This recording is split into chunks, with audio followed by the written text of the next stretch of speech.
1970-এর সময় আমরা দেখেছি যাদবপুর ইউনিভার্সিটিতে এই নকশালপন্থীরা কিন্তু দিনের একদম ওপেন ব্রড ডেলাইটে তাদের উপাচার্যদের খুন করেছিল। আজকে যাদবপুর ইউনিভার্সিটির 4 নম্বর গেটে ধুলিয়ানে ধর্মীয় সভা হচ্ছে, ইসলামিক সভা হচ্ছে এবং সেখানটায় সবাইকে ইসলামের ছায়াতলে আসার জন্য 4 নম্বর গেটে পোস্টারিং চলছে। আজকে যাদবপুর ইউনিভার্সিটির ভেতরে বিদ্যার দেবী, আরাধ্য দেবী মা সরস্বতীর নগ্ন চিত্র আঁকা যাচ্ছে। গত দিক থেকে কখনো নাট্যদল খুলে ফেলবে, নাটকের আড়ালে ব্রেন ওয়াশ করবে বাচ্চাদেরকে এবং তাদেরকে আজাদি আজাদি বলতে নামিয়ে দেবে। বার্মা থেকে এই যে রোহিঙ্গাদেরকে যে পলায়ন হতে হচ্ছে, কেন হতে হচ্ছে এই নিয়ে তো এরা কোনোদিনও জাঠা বসাচ্ছে না, সম্মেলন করছে না, তাদের কমরেডদেরকে শেখাচ্ছে না। কেন শুধু গাজা নিয়ে বলছে? তার কারণ ফরেন ফান্ড এই গাজাতে সব থেকে বেশি আসছে।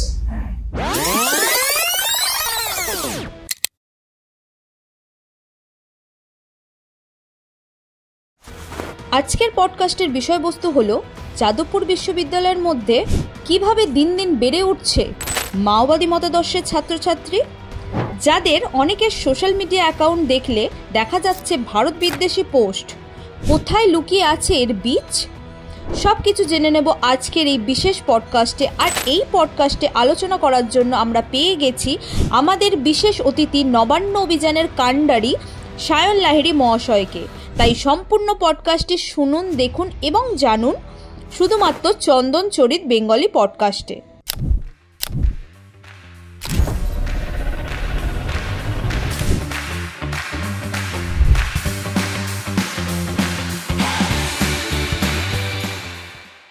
আর একটা ধামাকাদার পডকাস্ট শুরু করার জন্য প্রথমেই ওয়েলকাম জানাবো আমাদের চ্যানেলে দ্বিতীয়বারের জন্য সায়ন লাহিড়ীকে। নমস্কার। তোমরা কেমন আছো? চলে যাচ্ছে ঠিকঠাক। আচ্ছা, তো একটা ডিসক্লেমার দিয়ে দিই প্রথমে অডিয়েন্সদের জন্য। লাল টুপি পরে আছি বলে কেউ মাওবাদী না, সিপিএম ভাববেন না। তো যাই হোক, তোমাকে আগে জিজ্ঞাসা করি, ছাত্র জীবনে পলিটিক্স তো করেছো? অবশ্যই। সেটা নিশ্চয়ই কলেজ বা ইউনিভার্সিটি থেকে? একদম। কোনোদিন ছাত্র জীবনেতে দেখেছো যে দেশ ভাগের প্রোপাগান্ডা নিয়ে কাজ করতে কাউকে? আমি আমার ছাত্র জীবন কলেজ জীবন থেকেই এই জিনিসগুলোকে দেখতে পাচ্ছি।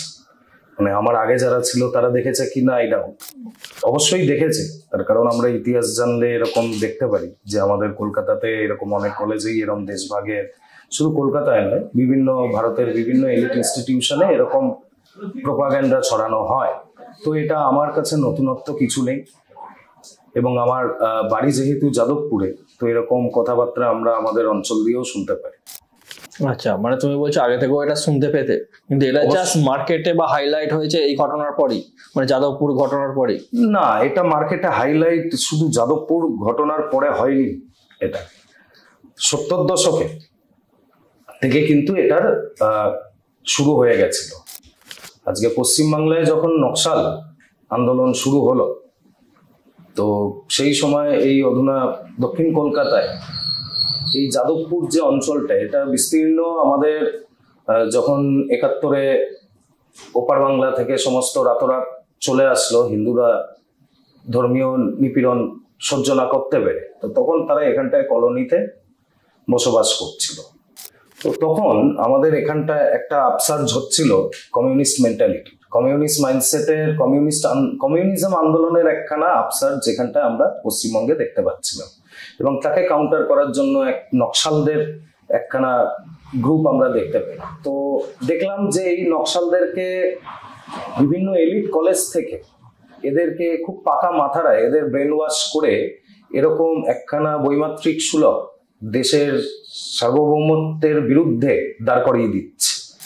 তো এই জিনিসটা আমরা ইতিহাসে পড়েছিলাম এবং এখন তো টিভির হামেশাই আমরা দেখতে পারি যে অনেক গর্বিত ছাত্ররা তাদের নিজেদেরকে নকশাল এবং মাওবাদী বলে পরিচয় দিতে তারা স্বাচ্ছন্দ্য বোধ করছে।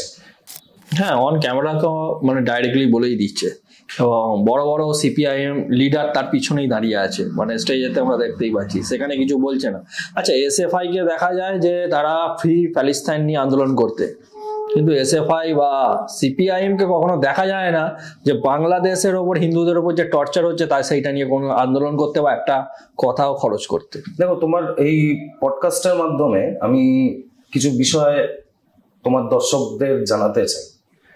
আমাদের যাদবপুর এবং যাদবপুর সংলগ্ন যে এলিট ইনস্টিটিউশনগুলো আছে, এগুলোতে দীর্ঘদিন ধরে একটা বিদেশের একটা চোখ ছিল। যেহেতু কলকাতাতে আমাদের ব্রিটিশদের সময় একটা শিক্ষার প্রসার ঘটেছিল, তো সেখানটায় কিছু এই যাদবপুর ইউনিভার্সিটি, যখন ঋষি অরবিন্দ আমাদের এই ইউনিভার্সিটির জন্য জায়গা দিলেন এবং তারপরে এখানটায় 50-এর দশক থেকে তার একটা চিন্তা ছিল যে এখানে জাতীয়তাবাদী ভাবধারার ছাত্ররা পড়াশোনা করবে। স্বাধীনোত্তর পর্বে এই জাতীয়তাবাদী ভাবধারার শিক্ষার্থীরা দেশে কিভাবে ডেভেলপমেন্ট করবে তাই নিয়ে ওই যাদবপুরের মতো ক্যাম্পাস থেকে পড়াশোনা করে বেরোবে। তার পাশে ওখানটায় আমরা দেখেছি গ্লাস সেরামিক রিসার্চ আছে, তার পাশে কাল্টিভেশন সায়েন্স আছে, ওখানটায় তার পাশে আমাদের পলিটেকনিক কলেজ আছে, আচার্য প্রফুল্লচন্দ্র। তো এইগুলো কেন করা হয়েছিল? এই বিখ্যাত মনীষীদের এখানটায় কেন ইন্টারভিন করতে হয়েছিল? তার কারণ ওই জায়গাটাই এমন ছিল যে সেখান থেকে ভালো ছাত্র, ভালো শিক্ষা মেধার তৈরি করার একটা পরিকল্পনা নিয়ে এই ইনস্টিটিউশনগুলো গড়ে উঠেছিল। পরবর্তীকালে যখন এখানটায় 70-এর দশক থেকে বামপন্থা আন্দোলনের এখানটায় বিকাশ ঘটতে শুরু করলো, তারা একটা জিনিস দেখলো যে এখানটায় যদি এই দক্ষিণ কলকাতার বুকে বেড়ে ওঠা এই এলিট ইনস্টিটিউশনগুলোতে যদি ছাত্ররা দেশাত্মবোধ শিখে যায়, দেশকে ভালোবাসতে শেখে, তাহলে তাদের যা এজেন্ডা, তাদের যা আইডিওলজি, তার পারপাস কিন্তু সলভ হবে না। তো তবে থেকে সেই 1970-এর দশক থেকে কিন্তু এই জিনিসটা চলে আসছে। আজকে 1970-এর সময় আমরা দেখেছি যাদবপুর ইউনিভার্সিটিতে এই নকশালপন্থীরা কিন্তু দিনের মানে একদম ওপেন ব্রড ডেলাইটে তাদের উপাচার্যদের খুন করেছিল। আজকে তাদেরই উত্তরসূরিরা আজকে বুক দাপিয়ে বলে বেড়াচ্ছে আমরা গর্বিত নকশাল, আমরা গর্বিত মাওবাদ, এবং তারা গণতন্ত্র নিয়ে এখানটায় লেকচার করছে। এই দ্বিচারিতা, এই হিপোক্রেসি বামপন্থী ছাড়া আর ভূভারতে কেউ দেখাতে পারবে বলে আমার মনে হয় না। আচ্ছা, যেই ছাত্রটি মানে অ্যাক্সিডেন্ট হয়েছিল বা যাকে নিয়ে এত বেশি হইচই, ইন্দ্রানুজ, আমরা দেখছি সেই একটা শ্রেণী থেকেই কাছ থেকে উনি উঠে আসছে। মানে বেশি কেন তাদের মধ্যেই এই জিনিসটা দেখা যাচ্ছে যে দেশকে ভাগ করে দেওয়ার টেন্ডেন্সি, কাশ্মীরকে ফ্রি করতে হবে, এইসব নিয়ে তার মধ্যে পোস্ট দেখা যাচ্ছে। মানে একটা শ্রেণী থেকেই পার্টিকুলার কেন উঠে আসছে এই মেন্টালিটি? দেখো, এটা তোমাকে বুঝতে হবে যে যারা বয়ঃসন্ধি, আমরা স্কুল যখন পড়ি তখন আমাদের একটা বয়ঃসন্ধি কাল থাকে। সেই সময় বাবা মা টিচারদের একখানা গাইডেন্স থাকে, একটা প্রেশার থাকে, চাপ থাকে। তো স্বভাবসিদ্ধভাবেই ভালো প্যারেন্টিং না হলে, তার যদি স্কুলিং ভালো না হয়, সে সেই পরিবেশ যদি না পায়, তো তার মধ্যে সেই সাইকি একটা জন্মায় যে তাকে সমাজ একটা অপ্রেস করছে, তাকে সমস্ত জিনিসের তার যে স্বভাবসিদ্ধভাবে প্রণালী থাকবে, জীবন প্রণালী, তাতে কেউ বা কারা হস্তক্ষেপ করছে। সেই বাচ্চাটা যার 18 বছর বয়স তখনও হয়নি, তার বুদ্ধির বিকাশ হয়নি, সেই বাচ্চাটার মনে তখন মনে হবে যে তার বাবা মা, তার শিক্ষক, তার সমাজ তার বিরুদ্ধে আচরণ করছে। তো এই অ্যাডোলেন্সের সময়টা, এই বয়ঃসন্ধির সময়টাই দেখবে যে সব খারাপ প্রবণতাগুলো আস্তে আস্তে বাচ্চাদের মধ্যে ঢুকতে শুরু করে। যেমন ভালো ঢোকে, সেরকম খারাপ প্রবণতাটা বেশি ঢোকার একখানা স্কোপ থাকে। সেরকমই যখন এই বাচ্চাটা 18 বছর বয়স পেরিয়ে যাওয়ার পর, সাবালক হওয়ার পর, যখন সে কলেজে ভর্তি হচ্ছে, আমি শহরের সবকিছু পাওয়া হাতের সামনে এরকম ছাত্রদের কথা বলছি না, আমি সেই জেলার একদম প্রত্যন্ত অঞ্চলের সেই মেধাবী ছাত্রটার কথা বলছি যে যাদবপুর ইউনিভার্সিটিতে পড়বে বলে সে পড়াশোনা করে এবং তার স্বপ্ন পূরণ একদিন হলো, সে যাদবপুর ইউনিভার্সিটিতে ঢুকলো। সেই ইউনিভার্সিটিতে এসে প্রথমে কি শিখবে? তার স্কুলিং, তাকে প্রথম নবীন বরণ করা হবে তাকে। আমরা জানি, আমরা কলেজে তাই হয়েছিল। বিভিন্ন টিচার স্টুডেন্টের সাথে বিভিন্ন জায়গার থেকে সেই স্টুডেন্টরা আসে, বিভিন্ন ইনকালশন হয়, তাতে জাতি ধর্ম ভেদাভেদ ভুলে সব স্টুডেন্ট একসাথে পড়তে বসে। কিন্তু তারপরেও এখানটায় আমরা দেখতে পারি, মানে শুনতে পারি ছাত্রদের বুকে, যে ওদের প্রথম দিন থেকেই ওদেরকে এই মাওবাদ এবং নকশালবাদের ক্লাস দেওয়া শুরু হয়। তাদেরকে একরকম ভাবে বলে দেওয়া হয় যে তোমরা যদি আজকে এই লাল ক্যাম্পে তোমাদের নাম লেখো, তাহলে কিন্তু তোমার এখানটায় পাস করা প্রবলেম হয়ে যাবে।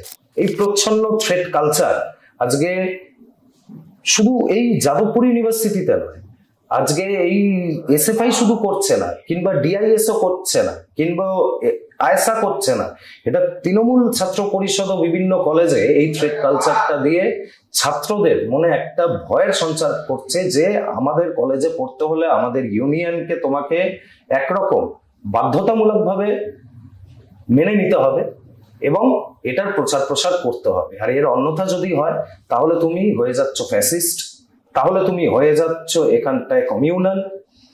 কেন ন্যাশনালিস্ট মাইন্ডসেটকে এরকম ভারতের টাকায়, ভারতের জনগণের করের পয়সায় এরকম অ্যান্টি ন্যাশনাল মাইন্ডসেট এখানে তৈরি হবে? আজকে 2018 আমরা দেখলাম যাদবপুর ইউনিভার্সিটিতে যখন বুদ্ধায়না ট্রাফিক জ্যাম, কোন বই? বুদ্ধায়না ট্রাফিক জ্যাম সেই বই যেই বইতে বামপন্থীদের, এই আরবান নকশালদের যে গঠন প্রণালী, তাদের কাজ করার যে পদ্ধতি, সেটা একদম প্যানারয়েডের স্ক্রিনে এখানটায় চলে আসলো। সেই যে সত্যিটা এখানটায় যাদবপুর ইউনিভার্সিটিতে প্রকাশ করার জন্য আজকে ওখানটায় বিবেক অগ্নিহোত্রী গেছিল। সেই সিনেমার যারা কলাকুশলীরা আছে সেখানটায় ছবির প্রমোশন করতে গেছিল। আজকে বামপন্থীরা বলছে যাদবপুর ইউনিভার্সিটি হচ্ছে মুক্তমনাদের জায়গা।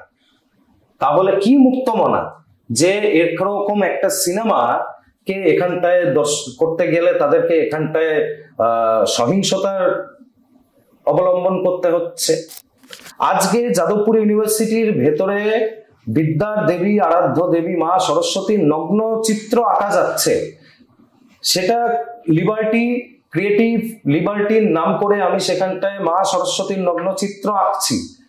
সেখানটায় আজাদ কাশ্মীর, আজাদ প্যালেস্টাইনের মতো ঘৃণিত স্লোগানগুলোকে আমরা, দেশ বিরোধী, দেশকে ভাগ করার স্লোগানগুলোকে আমরা বুক দাপিয়ে লিখতে পারছি গণতন্ত্র, হিউম্যান রাইটস এর নামে।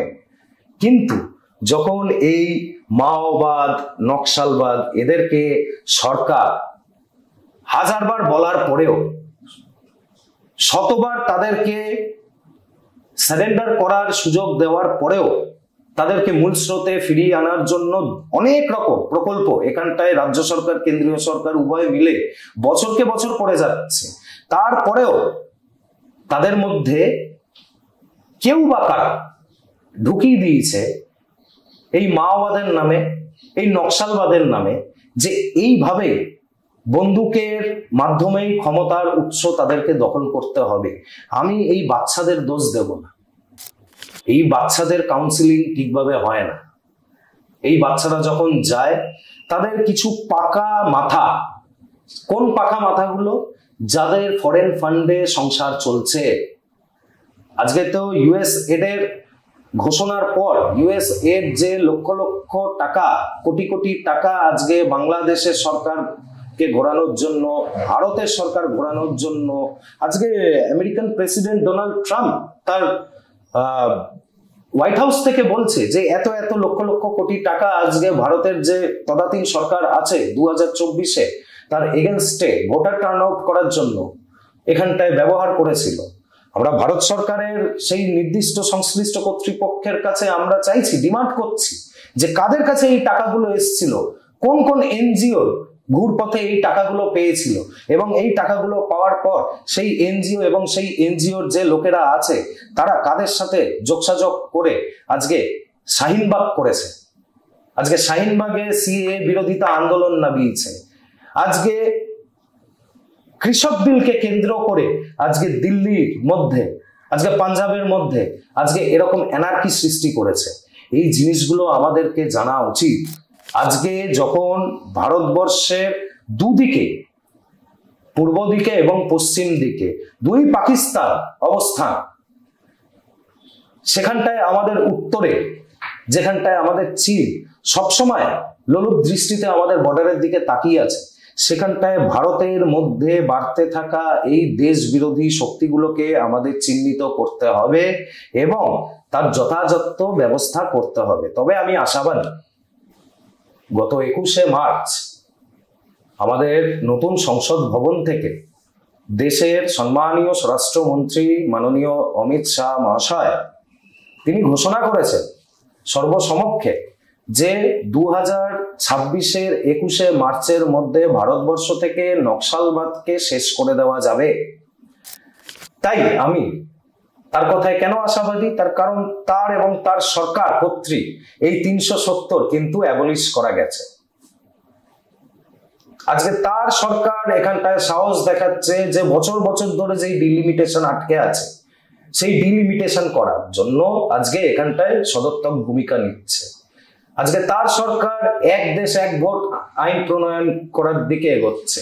তাই আমি সেই সরকারের প্রতি আশাবাদী যে পারলে এই সরকারই একমাত্র পারবে এই নকশালবাদ এবং মাওবাদকে দমন করে ভবিষ্যৎ প্রজন্মের এই যে বাচ্চা বাচ্চা ছেলেরা নতুন কলেজে ঢুকছে, যাদের দুনিয়াদারির প্রতি বিশেষ কিছু জ্ঞান ও অভিজ্ঞতা, হয়তো বুকিশ নলেজ অনেকে পড়ে নিতে পারবে, কিন্তু বাস্তবের মাটিতে দাঁড়িয়ে সে যখন বুঝতে পারবে যে তার সাথে রাষ্ট্র খারাপ করছে না তার জীবনের মানোন্নয়নের জন্য রাষ্ট্র বিভিন্নভাবে বিভিন্ন অপরচুনিটি ক্রিয়েট করছে, এই জিনিসটা তার নিজের যতদিন না বোধ বুদ্ধি হবে, এই পাকা মাথাগুলো এই প্রফেসরের মুখোশের আড়ালে যে মাওবাদরা যে নকশালবাদরা লুকিয়ে আছে শহরের আনাচে কানাচে, তাদেরকে খুঁজে বার করে তাদেরকে শাস্তি দেওয়া যতক্ষণ না যাচ্ছে ততক্ষণ আমাদের এই সমস্যার সাথে লড়াই করে যেতে হবে বলে আমার মনে হয়।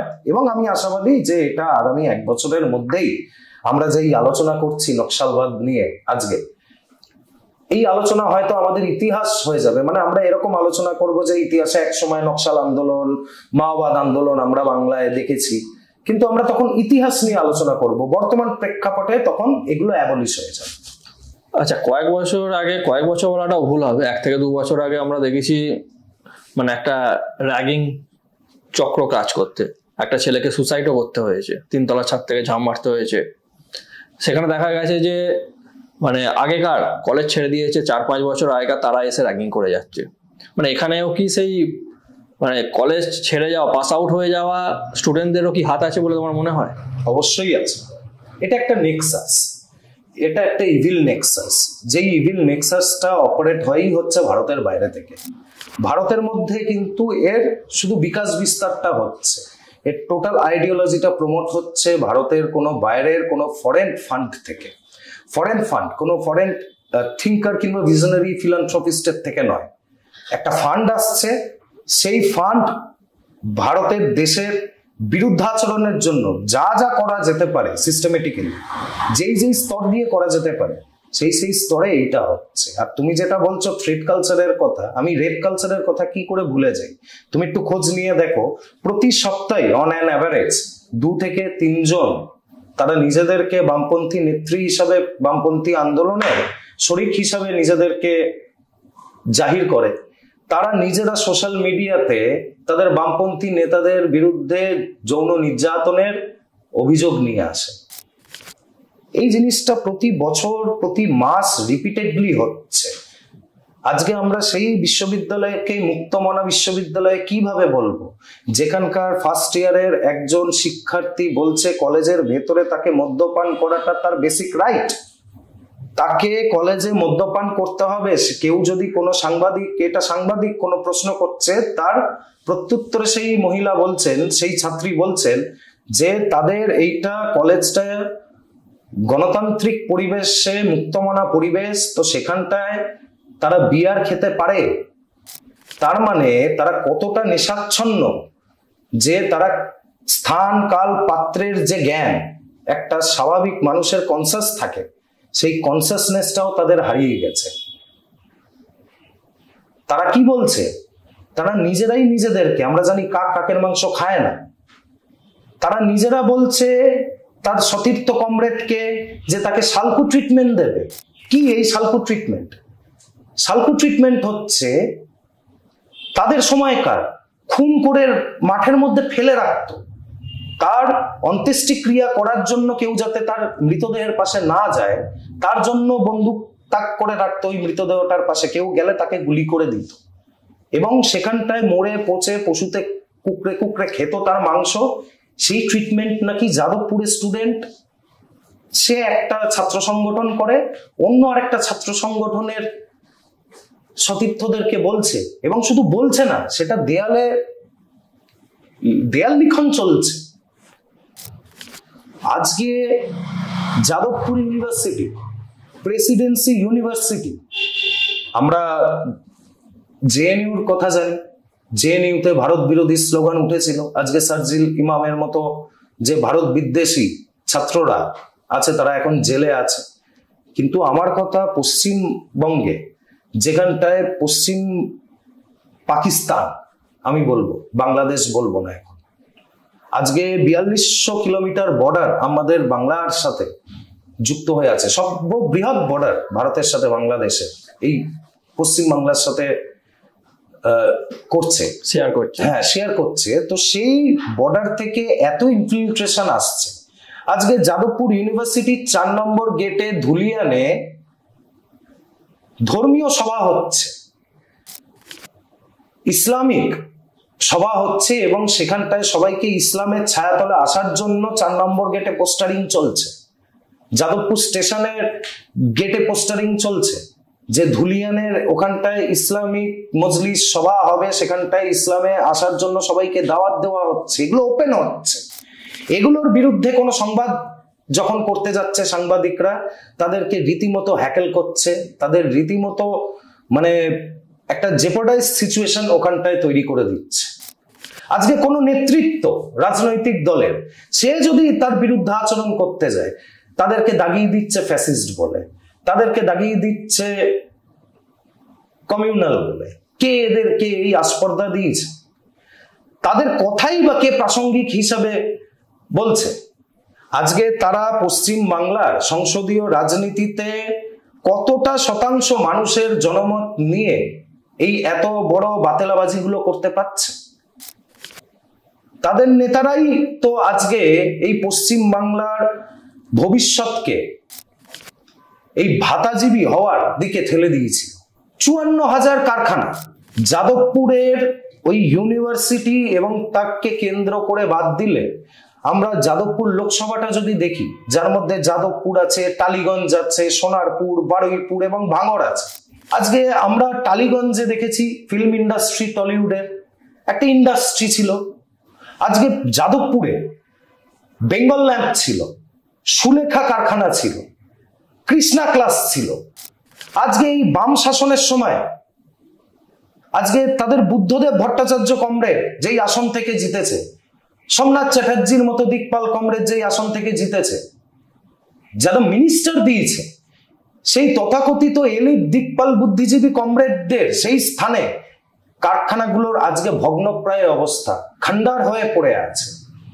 আজকে এদের যখন দায়িত্ব ছিল, এরা আজকে শিল্পর কথা বলে, এরা আজকে পশ্চিমবাংলার বেকার যুবকদের ভবিষ্যৎ নিয়ে কথা বলে, এরাই আজকে ইংলিশ পড়তে দেয়নি, এরাই আজকে কম্পিউটার শিক্ষায় শিক্ষিত করতে দেয়নি বাংলার বেকার যুবকদেরকে।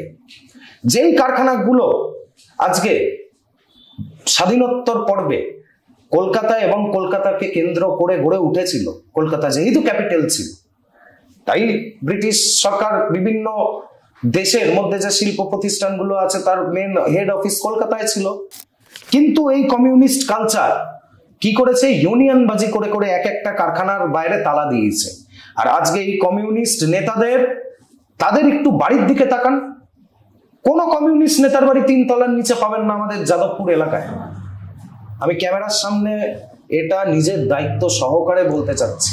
আমি বলে দিতে পারবো কোন ইউনিয়ন, কোন কারখানার কোন ইউনিয়ন, তার কোন নেতা, এবং তার বাড়িটা আপনাকে দেখাবো, এবং তার ছেলে কি করছে, কিভাবে এখন এই সিন্ডিকেটে তৃণমূলের সাথে যোগাযোগ হয়ে পাড়ায় সিন্ডিকেটের ব্যবসা করছে। এই কমিউনিজম, এই কমিউনিজমের জন্য ওরা নিজেদের এই গর্ব করে বলে যে যাদবপুর নাকি লেনিনগ্রাড, যাদবপুর স্টালিনগ্রাড।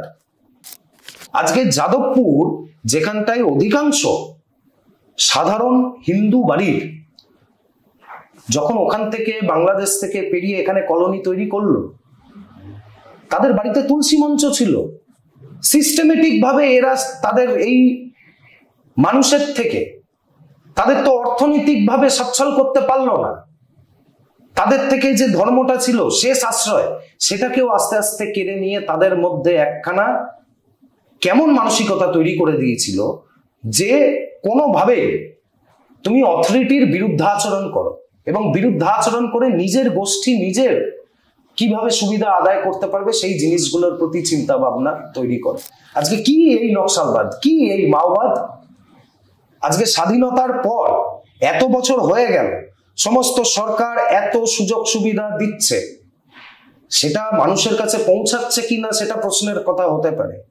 কেন্দ্র সরকার বেকার যুবকদের জন্য বিভিন্ন লোনের ব্যবস্থা করে, তাদের পড়াশোনার জন্য সরকারি অনুদান দেয় বিভিন্ন কলেজে। এই যে যাদবপুর, এই যে জামিয়া মিলিয়া ইসলামিয়া, জেএনইউ, এগুলো তো অনুদান স্বীকৃত কলেজ। কবে বেড়েছে হোস্টেলের?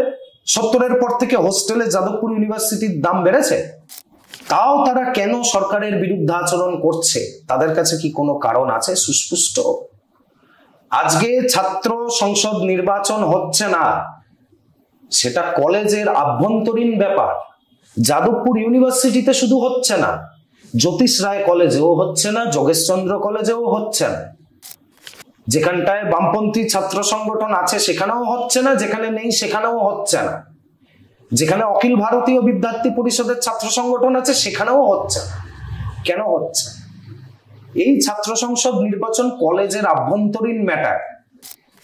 তার জন্য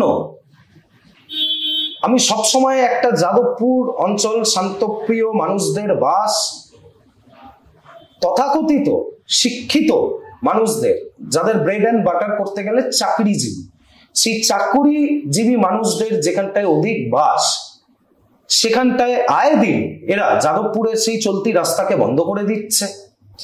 আয়ে দিন তারা থানা ঘেরাও করছে, কখনো রকমারি আন্দোলন নিয়ে আসছে, নারীদের অন্তর্বাস করে এরা রাস্তায় হেঁটে বেড়াচ্ছে, প্রকাশ্যে রাস্তায় চুম্বন করে বলছে আমাদের চুমু খাওয়ার অধিকার দাও।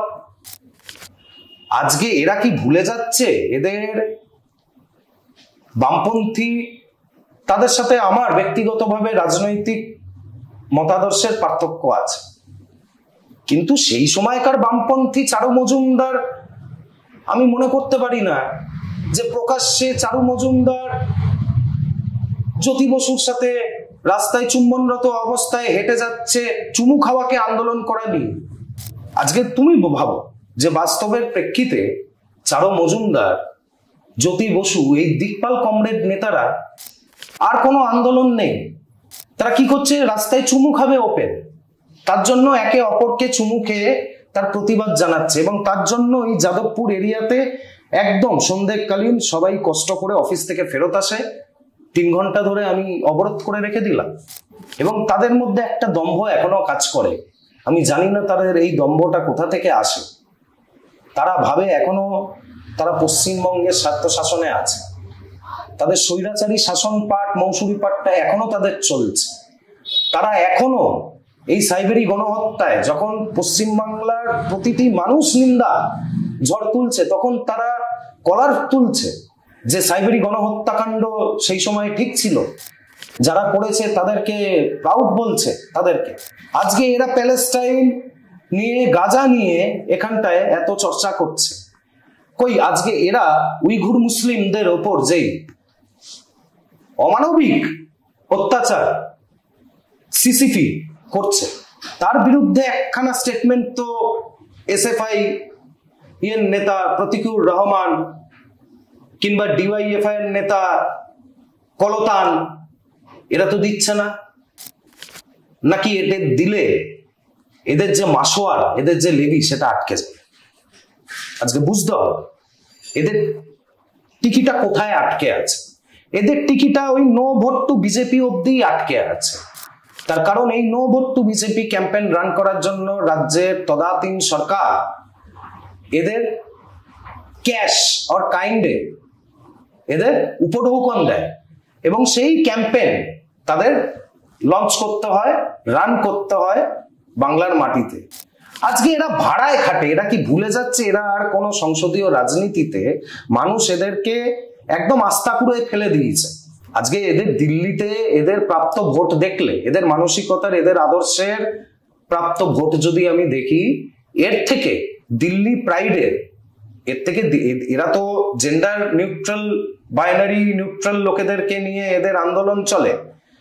তো আমি দেখছিলাম যে এরা এই কমিউনিস্ট পার্টি সর্বসাকুল্যে যা ভোট পেয়েছে সেটা তো নোটার থেকে কমই পেয়েছে।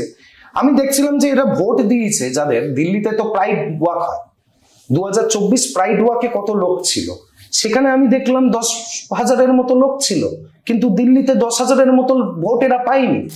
তার মানে এই যে প্রাইড কমিউনিটি, কিউয়ের কমিউনিটি নিয়ে এরা যে আন্দোলন করে, এই কিউয়ের কমিউনিটির মানুষরাই এদেরকে ভোট দেয় না।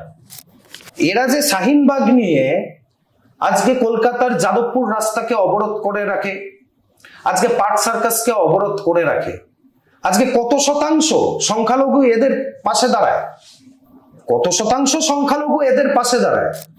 নাকি এখন এতটাই রাজনৈতিক দেউলিয়াপনা হয়ে গেছে যে ধর্মের রাজনীতি করি না, ধর্ম আফিম সমূহ বলে বলে মেজরিটির বিরুদ্ধাচরণ করে মাইনরিটির কে ভোট ব্যাংক হিসাবে কাছে পাওয়ার যে একটা প্রবল আকাঙ্ক্ষা, একটা ঈর্ষা এদের মনে কাজ করছে? আমি জানি না। আমি যা আমার রাষ্ট্রবিজ্ঞানের পড়াশোনার সাবজেক্ট যখন ছিল, আমি যা কমিউনিজম পড়েছি এবং আমি যে কমিউনিজম পশ্চিম বাংলায় দেখছি, এই নবাগত কমিউনিস্টদের দেখে আমি তো হাসবো না। আমি দেখো, হাসার কথা নয়, তার কারণ এটা এতটাই ভাইব্রেন্ট, এরা নিজেদেরকে প্রতিষ্ঠা করে এই কালচারাল গত দিক থেকে। কখনো নাট্যদল খুলে ফেলবে, নাটকের আড়ালে ব্রেন ওয়াশ করবে বাচ্চাদেরকে এবং তাদেরকে আজাদি আজাদি বলতে নামিয়ে দেবে, এটাকেই বলবে ডান্স ড্রামা হচ্ছে।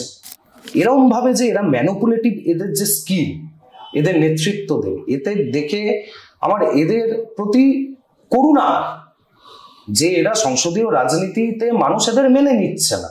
একরকম গোয়ার তুমি ভাবে, গা জোয়ারি ভাবে এরা নিজেদেরকে প্রাসঙ্গিক করার আপ্রাণ চেষ্টা করছে।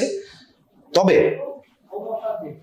আজকে সিপিএম পার্টির তাদের পোস্টে লিখেছিল আজকের ডেটে যে গাজা নিয়ে তারা কন্ডোলেন্স জানাচ্ছে। তো সেখানটায় সাধারণ মানুষ, তারা কেউ বিজেপির ভোটার বলে আমি মনে করি না, কিন্তু সাধারণ মানুষ তাদেরকে আয়না দেখিয়ে দিয়েছে বাস্তবের।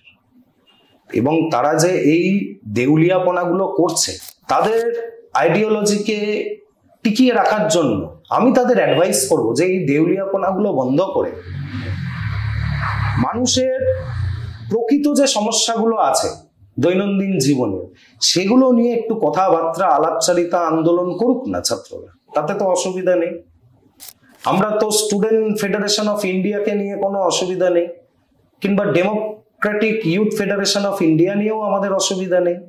কিন্তু স্বাভাবিকভাবে স্বাধীন ভারতের স্বাধীন নাগরিক হিসাবে আমার মাওবাদী নিয়ে অসুবিধা আছে, আমার নকশালবাদ নিয়ে অসুবিধা আছে। যখন আমি দেখেছি নকশালবাদ হাজার হাজার মেধাকে জেলে পৌঁছতে একদম মোটিভেট করেছে, তাদের প্যারালাইসিস করে দিয়েছিল পুলিশরা সেই সময় মেরে মেরে। এখনো বড় বড় নকশাল নেতারা আছে, স্ট্রেচারে হেঁটে চলে। তো সেই ভবিষ্যৎ কি আমরা এই আমাদের পরবর্তী ভবিষ্যতের দিকে আমরা আবার নিয়ে যাব? একদমই নয়। আজকে আমাদের দেশের সেনারা কত পয়সা মাইনে দেয়? একটা দেশের সেনার বর্ডার সিকিউরিটির জন্য যদি কোনো সাধারণ এই যাদবপুরেরই কোনো ছেলেকে আমি একটা সরকারি মাইনে দিয়ে দিলাম, সে করবে? তার মধ্যে যদি দেশের প্রতি ভালোবাসা, দেশের প্রতি কাজ করার যে একটা নিষ্ঠা না থাকে, আজকে এইরাই, এই মাওবাদীরাই, এই নকশালরাই এই আর্মিদেরকে বলছে টেরারিস্ট। রাষ্ট্রের টেরারিস্ট নাকি এদের? এরা স্বাধীনতা এখন নিয়ে আসবে এই মাওবাদীরা, এরা নিজেদেরকে স্বাধীনতা সংগ্রামী বলছে। আর দেশের আর্মি টেরারিস্ট, দেশের আর্মি এদেরকে বম্বিং করছে লুকিয়ে লুকিয়ে বাস্তারে। জ্বালা লাগছে, 1 বছরে 320 জন টপ কমান্ডার মারা গেছে বলে জ্বালা লাগছে। ওরা যে 30 ফুট সৌধ মিনার বাস্তারের মাঝখানে করেছিল মাওবাদী লং লিভ রেভলিউশন লিখে, সেটাকে আর্মিরা এই বিগত সপ্তাহে গুড়িয়ে দিয়েছে। 1200 জনের বেশি অলরেডি সারেন্ডার করেছে। 1 বছর সময় দেওয়া হচ্ছে ভারত সরকারের পক্ষ থেকে। কায়দে মে রহোগে তো ফায়দে মে রহোগে। যারা বলছে ক্রিটিক, তারা এরকম বলছে কায়দে মে থাকবে, ফায়দাতে থাকবে। ভারত সরকার সমস্ত কিছু দেবে তোমাদের, তোমরা কথা বলতে আসো তোমাদের দাবি দেওয়া নিয়ে। তোমরা বন্দুক তুলে নিলে তুমিও এক্সপেক্ট করবে না তোমাকে ফুল দিয়ে তোমার বরণ করা, তোমাকেও সেই ভাষাতেই জবাব পাওয়ার মতো শক্তি তোমাকেও গ্রহণ করতে হবে। তবে একটাই জিনিস আমরা আশাবাদী যে পশ্চিমবাংলায়, বিশেষ করে এই যাদবপুর প্রেসিডেন্সি, এখানে তো শুধুমাত্র রাজনীতি করতে যাব কিংবা রাজনীতি হয় এমনটাও যে টিভিতে কোট অ্যান্ড কোট দেখানো হচ্ছে সেটাও নয়। এরকম অনেক প্রফেসর আছে, এরকম অনেক স্টুডেন্ট আছে যারা শুধু পড়াশোনাটাই করতে যাচ্ছে, শিক্ষাটা নিতে যাচ্ছে। তাদের কাছে ওই এলিট ইনস্টিটিউশনে চান্স পাওয়াটা কোনো প্রিভিলেজ ব্যাপার নয়, এর মধ্যে কোনো আলাদা প্রিভিলেজ নেই। তাদের ওইটা নেসেসিটি, তাদের জীবন সংগ্রামে তাদের ওই ইউনিভার্সিটির ডিগ্রিটা লাগবে। ডিগ্রিটা পাওয়ার পর যেই প্লেসমেন্টটা সেই ইউনিভার্সিটি করছে সেটা লাগবে। আজকে তাদের জন্য আমাদের লড়াই করতে হবে, সে যাদবপুরের ভেতরে থেকেও করতে হবে, যাদবপুরের বাইরেও করতে হবে। আজকে যাদবপুরের সমস্যাকে একটা নিছকই স্বতন্ত্র সমস্যা বলে যদি আমরা দূরে ঠেলে দেই এবং ভাবি যে ঠিক আছে এর সাথে পরে আমরা মোকাবেলা করব, তাহলে হবে না। আজকে 2025 সাল, 5G চলে এসছে। আজকে আমরা দেখছি এখান থেকে কি করে অপারেট করে আজকে ইসরায়েল পেজার দিয়ে ইরানে ব্লাস্ট করে দিচ্ছে, আমরা দেখতে পাচ্ছি। তো আমরা এমন মানসিকতা আমরা ছাত্র যুব তৈরি করব না যারা আমাদেরই দিকে বন্দুক তাক করবে। আমরা কাউকে বলছি না বন্দুক ওঠাতে, আমরা বলছি তোমরা বই ওঠাও, পেন ওঠাও। তার জন্য যা পরিস্থিতি আছে, তার জন্য যা ব্যবস্থা আছে, সেটা সরকারকে করতে হবে এবং সেটা সরকারের দায়িত্ব। সেটা যদি সরকার না করে তাহলে তার রাজনৈতিকভাবে লড়াই করার স্কোপ ভারতের সংবিধান কর্তৃক দেওয়া আছে। আমাদেরকে সেইটাই ভরসা করতে হবে। আমরা অন্য দেশের ওয়ার হিরোদেরকে আমি আমার দেশের ওয়ার হিরো বানাতে চাই না, আমি বানাবো না। যাদের জন্ম আব্দুল চাচার খাটে হয়েছে তারা বানাতেই পারে, কিন্তু আমি বানাবো। এবং আমি কাউকে মোটিভেটও করব না যে এদের আইডিওলজি দেখে নিজের জীবনকে, নিজের ধারণাকে তৈরি করো, নিজের ফিলোসফিকে তৈরি করো। তো এতক্ষণ ধরে যে পডকাস্টটা দেখছেন তাদের অসংখ্য ধন্যবাদ। আশা করছি পডকাস্টটা খুবই ভালো লাগছে। এরকম কথা কার না ভালো লাগে? তো ভালো লাগলে অবশ্যই একটা লাইক করে দেবে আর কমেন্ট করে জানাও সায়নদাকে আবার আমাদের চ্যানেলে দেখতে চাও কিনা, তাহলে কমেন্ট অবশ্যই করো। আচ্ছা, যেতে যেতে তোমার কাছ থেকে স্পেশাল আমাদের অডিয়েন্সের জন্য যেটা জানতে চাইবো, যে তুমি একটা কথা বললে না যে এরা গাজায় হলে দেখতে পায় কিন্তু বাংলাদেশে হলে দেখতে পায় না। এদের একটা বড় এই বছর মানে সিপিএম এর হয়ে দাঁড়িয়েছিল ভোটেতে, লোকসভাতে, তুমি নিশ্চয়ই শুনবে ওনার কথা, যে যখন দেশভাগ হয়েছিল দাদু বলেছিল যখন এসে ক্যাম্পে ছিলাম তখন কেমন করে মুসলমানরা বা মুসলিমরা আমাদের সাহায্য করেছে, কিন্তু দাদু এইটা খালি বলতে ভুলে গেছিল বাংলাদেশ থেকে কাদের জন্য চলে আসতে হয়েছে। নিশ্চয়ই তুমি ঘটনাটা শুনেছো বা এই কার কথা বলছি তো নিশ্চয়ই বুঝতেই পারছো। সেই বড় হয়েছি আমরা, এরকম আত্মবিস্মৃত জাতিদের আজকে পশ্চিমবাংলার মূলত বেশিরভাগ মানুষই তাদের যে 50 বছরের ইতিহাস আছে তা সম্পর্কে খুব বেশি তাদের ওয়াকিবহল নয়। তো এদের থেকেও এরকমই এক্সপেকটেশন আমাদের আছে, আলাদা কিছুই নয়। তবে আমাদের ইতিহাসটা সম্পর্কে আমাদের খুব কসাস থাকতে হবে, সচেতন থাকতে হবে। মানে সিনেমা দেখে আমরা ইতিহাস জানবো না, আমরা বই পড়বো না। আমরা শুধু রমিলা থাপড়ের কেন বই পড়বো?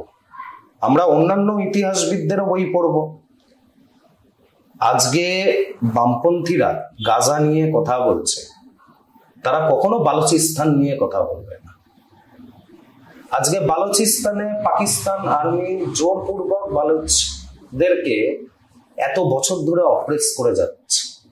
হাজার হাজার বালুচ যারা আছে, যারা বালুচি আছে সাধারণ, তাদেরকে নিরীহভাবে অপহরণ করে নিয়েছে। আজকে যখন কাউন্টার বিএলএ করছে, তখন এদের অনেকের একটুখানি নাক ছিটকাচ্ছে, কিন্তু তারা তাও প্যালেস্টাইন এবং গাজা নিয়ে। তার কারণ প্যালেস্টাইন আর গাজাতে তো সব থেকে বেশি ডোনেশন উঠছে। আজকে প্যালেস্টাইন আর গাজা নিয়ে যদি রাস্তায় নামো, তাতে যদি কোনো ফ্রিল্যান্সার কোনো আর্টিকেল করে, তাহলে এই যে বিদেশের ফান্ডগুলো আছে, এই ইউএসএডির যে ফান্ডগুলো আমি এক্সাম্পল হিসাবে ধরলাম, এরকম অনেক ফান্ড আছে, অনেক ফিলান্থ্রপিস্ট এরকম ফান্ড তৈরি করে। এই ফান্ডগুলো পাবে কি করে? এই ফান্ডগুলো এখন যেহেতু গাজা ট্রেন্ডিং, তাই এরা এখন গাজা নিয়ে বলছে। কালকে নিকারাগুয়া ট্রেন্ডিং হবে, কালকে নিকারাগুয়া নিয়ে বলবে। কই এরা নাইজেরিয়াতে যেই মসজিদে আক্রমণ হচ্ছে তাই নিয়ে তো বলছে না। এরা বার্মা থেকে এই যে রোহিঙ্গাদেরকে যে পলায়ন হতে হচ্ছে, কেন হতে হচ্ছে, এই নিয়ে তো এরা কোনোদিনও জাঠা বসাচ্ছে না, সম্মেলন করছে না, তাদের কমরেডদেরকে শেখাচ্ছে না। কেন শুধু গাজা নিয়ে বলছে? তার কারণ ফরেন ফান্ড এই গাজাতে সব থেকে বেশি আসছে, এবং এই সাদা চুল, সাদা ধুতি এবং সাদা দাড়ির লোকেরা জানে যে এদের এখন সংসদীয় রাজনীতিতে থেকে, রাজনীতির থেকে 2 পয়সা কামানোর দিন শেষ। ওরা যা করার করে নিয়েছে, কিন্তু শেষ বয়সটাও যাতে সুন্দরভাবে ফিশ ফ্রাইটাকে চালিয়ে যেতে পারে রোজ সন্ধ্যাবেলায়, তার জন্যই এরকম কিছু ফান্ড কিন্তু তাদের লাগবে, আর সেই করে বেড়াচ্ছে। তবে আমার কাছে একটাই প্রশ্ন, দ্বিচারিতা বন্ধ করে এই ভদ্র মানুষ সাজার তো কোনো দরকার নেই। আপনারা প্রকাশ্যে মেজরিটিকে অসম্মান করছেন। আপনাদেরই কমরেডরা যাদবপুর 8B-তে ওম ধ্বজ পোড়াচ্ছে, গীতায় পা দিয়ে গীতা পুড়িয়ে দিচ্ছে, বিবেকানন্দের নিচে লিখছে অপশব্দ। তো এইগুলো করছেন, আর এইদিকে আপনারা কি নিয়ে নামছেন? 3 তালাকের বিরোধিতা নিয়ে আপনারা রাস্তায় নামছেন। আপনারা বোরখা পরাকে মান্যতা দেওয়া বাধ্যতামূলক করা নিয়ে রাস্তায় নামছেন। এইগুলো করে আপনারা আপনাদের যে আইডিওলজি আছে, এটাকে মানুষের কাছে প্রথম কথা সঠিকভাবে ধরতে পারছেন না। মানুষ খুব কনফিউজ আছে আজকের দিনের যারা আছে, যারা কমিউনিজম আমাদের মতো আছে, যারা পড়াশোনা করেছে, তারা এক দেখেছে কমিউনিজমের বাস্তব রূপ কি, এক দেখতে পাচ্ছে। খাতায় কলমে থিওরিতে কমিউনিজম কি আছে সেটা আমরা পড়েছি, কিন্তু আজকের ডেটে দাঁড়িয়ে, আজকে তো বামেরা সরকারে নেই, বামেদের 34 বছরের মৌসুরি পাট্টা তো শেষ করে দিয়েছে, এবং আজকের ডেটে দাঁড়িয়ে পশ্চিমবাংলায় কোনো আসনে, কোনো যদি পৌরসভা হোক, যদি এমনি কর্পোরেশন ইলেকশন হোক, কোনো জায়গাতেই বামেদের কোনো আসন আসবে না। মানুষ এই জঘন্যতম এই আইডিওলজিটাকে একদম পুরো প্রত্যাখ্যান করেছে। এইটাকে মেনে নিয়ে এরা কি বাস্তবিক কমিউনিজম, যেই কমিউনিজম অনেক বিপ্লব, অনেক দেশের জারতন্ত্রকে, অনেক দেশের অপারেশনকে এগেনস্টে অনেক রেভলিউশন এনেছিল, সেই প্রকৃত কমিউনিজম যেটা প্রকৃতভাবে দরিদ্রদের পাশে দাঁড়াবে, লেবার ক্লাসের পাশে দাঁড়াবে, এরকম কমিউনিজম কি এরা প্রমোট করছে? নাকি ওই শুধু ভোটের টিকে থাকার জন্য এবং পার্টি অফিসগুলো লাইট ফ্যান পাখা চালানোর বিলের অঙ্কটাকে তোলার জন্য এদের এই যে দেউলিয়াপনা, এটাকে এগিয়ে নিয়ে যাবে? ওরা কি করবে তাতে আমার লেস ইন্টারেস্টেড, কিন্তু আমার দেশে আমি কখনোই চাইব না আমার ভবিষ্যৎ প্রজন্ম নকশালবাদ এবং মাওবাদের সংস্পর্শে আসুক। তার জন্য আমি আমার শেষ রক্তবিন্দু পর্যন্ত লড়ে যাব, আওয়াজ তুলে যাব এদের বিরুদ্ধে। এবং রাজ্য সরকার এবং কেন্দ্র সরকার তো অবশ্যই এর নিয়ে কাজ করছে, এবং যাদবপুর আর বেশি দিন মানে খুব খবরের শিরোনামে খুব ভুল জিনিসের জন্য যাদবপুর শিরোনামে এসছে। তবে আমি তোমায় একদম আশ্বস্ত করতে পারি যে আমাদের লড়াই, আমাদের মানুষের কাছে পৌঁছানোর মাত্রা আগের থেকে অত্যাধিক হয়ে গেছে যাদবপুর পুরো জোনে। আমরা মানুষের কাছে এদের মুখোশটাকে খুলে দিতে পেরেছি। তার জন্যই আজকে লোকসভায়, যাদবপুর লোকসভাতে লালরা তৃতীয় স্থানে নেমে আসছে। এবং আমি আশাবাদী সংসদীয় রাজনীতিতে আজকে যে এরা ওই স্ট্যালিনগ্রাড আর লেনিনগ্রাডের ঢেকুর তুলে বেড়াচ্ছে, 2026-এর পর ওইটুকুও একদম পাকাপাকি ভাবে শেষ হয়ে যাবে। এতক্ষণ পডকাস্ট দেখার জন্য অসংখ্য ধন্যবাদ। তো দেখা হচ্ছে নেক্সট পডকাস্টে। জয় হিন্দ, জয় শ্রীরাম। জয় হিন্দ, বন্দে মাতরম, জয় শ্রীরাম।